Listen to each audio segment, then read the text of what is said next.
देखिए बेटा, अब हम लोग जो टॉपिक डिस्कस करने वाले हैं ना, वो आपके पास है सेकंड इक्वेशन ऑफ मोशन। उसके लिए सेकंड इक्वेशन ऑफ मोशन बेटा हमें हेल्प करती है डिस्टेंस कैलकुलेट करने में।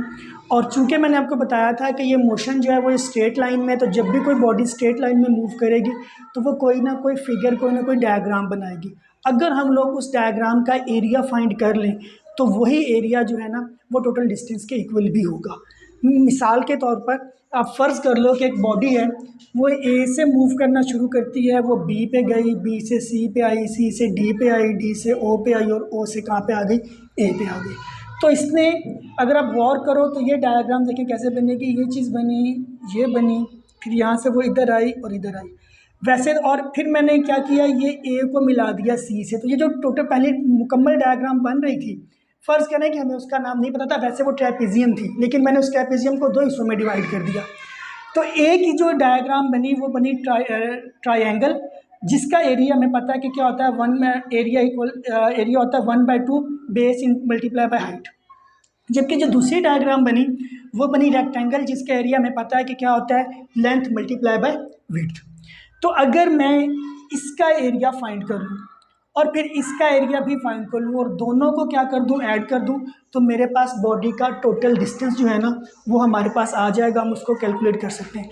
हम इसको मुकम्मल ट्रेपेजियम की मदद से भी जो है ना वो कैलकुलेट कर सकते हैं इसको। लेकिन चूँकि आपकी बुक में इन्होंने इनको बाइफरकेट करके यानी अलग अलग करके डिस्कवर किया है, तो इसलिए जो है ना हम लोग भी इसको इसी तरह से जो है ना वो डिराइव करके आपको दिखाते हैं।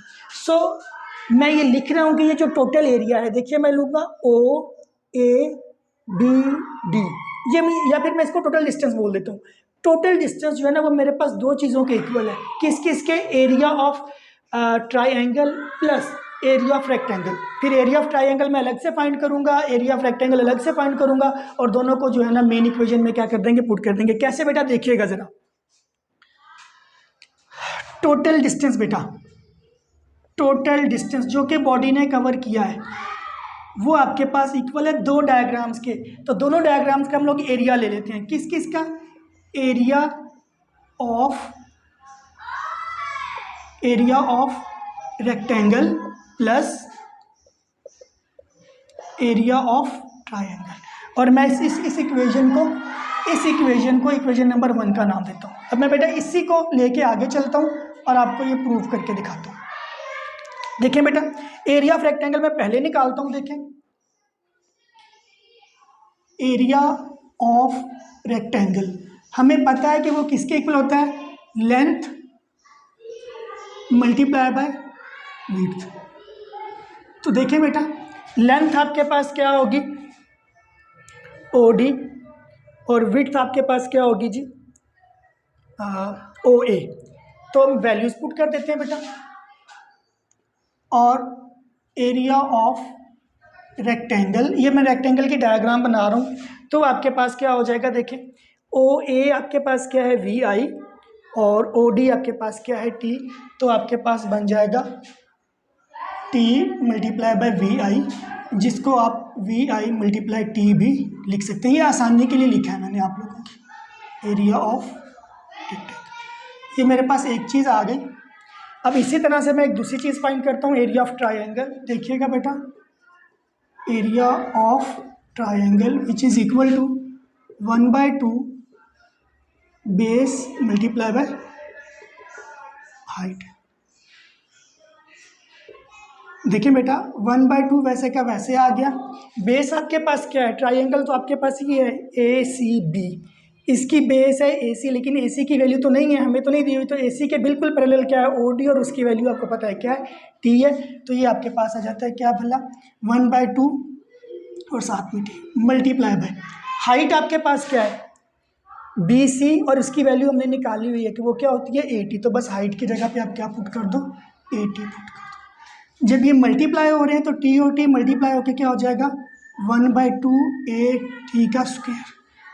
तो ये आपके पास आ जाएगा एरिया ऑफ ट्रायंगल, ये भी निकल आया। अब हम लोग वैल्यूज पुट कर देते हैं किसके अंदर, इक्वेशन नंबर 1 के अंदर, और हमारे पास आंसर आ जाएगा। Now put values in equation number 1। देखिए बेटा, टोटल डिस्टेंस इसको हम लोग एस से शो करते हैं, ये आ गया S is equal to area of rectangle मैंने ऊपर निकाल लिया है, क्या था वो, V I multiply by T, आगे बेटा आया प्लस, और उसके बाद एरिया ऑफ ट्राइंगल, और वो मैंने निकाल लिया है, क्या 1/2 ए टी इसका स्क्वायर। सो इसको हम लोग ऐसे लिख सकते हैं, S is equal to V I T plus half A T square, और यही आपके पास क्या होती है, second equation of motion. Hope so कि आपको ये समझ आएगा। जी बेटा, अब हम लोग जो है third equation of motion derive करने वाले हैं। बेटा बहुत ज़्यादा इंपॉर्टेंट इक्वेशन है ये, अक्सर पेपर में ये लॉन्ग क्वेश्चन में आ जाती है अक्सर, और मज़े की बात यह है कि बच्चे जो है ना इसको सॉल्व करते हुए काफ़ी कंफ्यूज भी रहते हैं।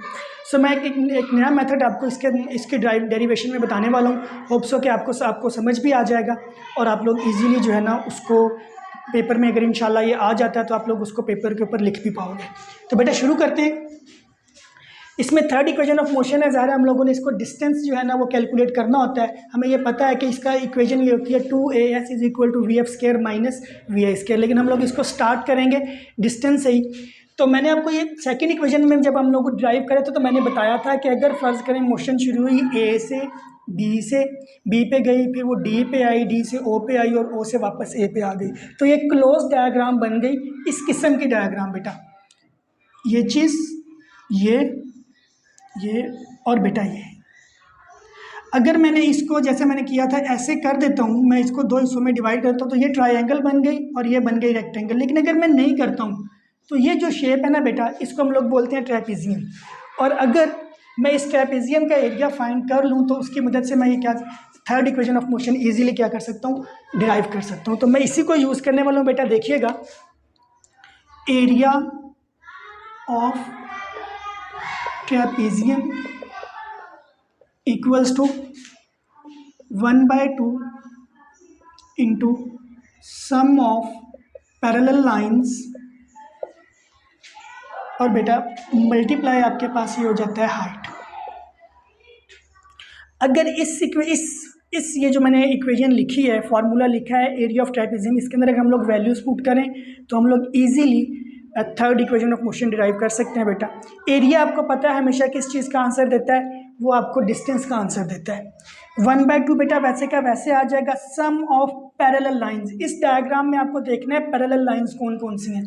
तो बेटा एक तो ये लाइन है ओ ए, और दूसरी बेटा ये लाइन, ये पैरेलल है। आपको पता है पैरेलल लाइंस वो होती हैं जो एक दूसरे को क्रॉस ना करें, इंटरसेक्ट ना करें। तो देखें ये लाइन भी अगर हम ऊपर जितना मर्जी ड्रा कर लें, ये ऐसे ऊपर जाएगी और ये वाली ऐसे ऊपर जाएगी, तो ये दोनों लाइंस जो है ना आपके पास, ये आपके पास पैरेलल लाइंस हैं।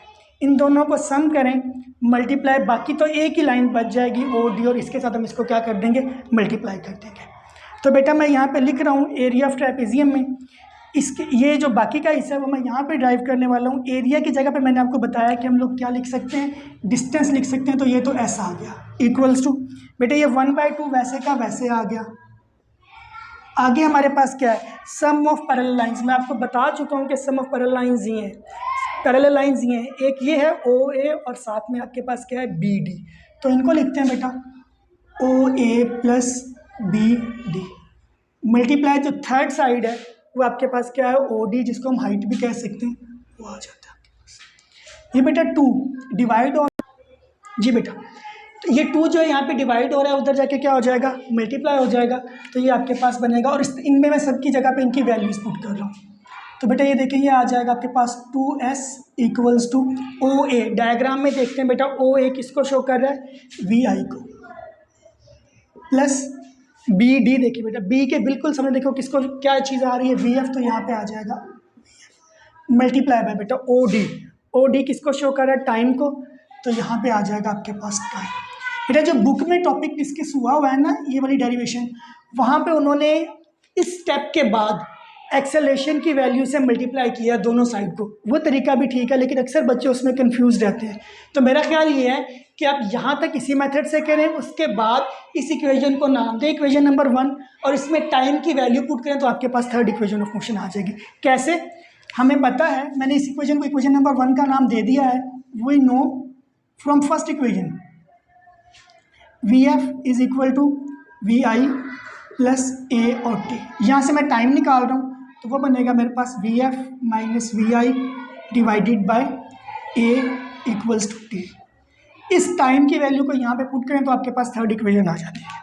देखिएगा बेटा, now put value of T किसके अंदर, इन इक्वेशन नंबर 1। देखिए बेटा, ये 2 आया, ये एस वैसे का वैसे आ गया, वी आई आया, वी एफ भी आ गया, और टाइम की जगह पे टाइम की वैल्यू आ गई जो कि क्या है, V F minus V I divided by A. ये ए यहाँ पे डिवाइड हो रहा है बेटा, तो इस तरफ आके क्या हो जाएगा, मल्टीप्लाई, तो ये साइड आपके पास बनेगी 2as। इधर क्या है आपके पास बेटा, वी आई, इसको मैं इस तरह से भी लिख सकता हूँ, V F plus V I, हम इंटरचेंज कर सकते हैं प्लस की वैल्यूज़ को, V F minus V I. अब इनको सिंपली आप मल्टीप्लाई कर दें तो ये वी एफ और वी एफ मल्टीप्लाई होंगे तो क्या बनेगा, V F square plus minus minus V I, और वी आई क्या हो जाएगा, V I square. And this is your third equation of motion. Hopes okay, आप लोगों को समझ आ गई होगी।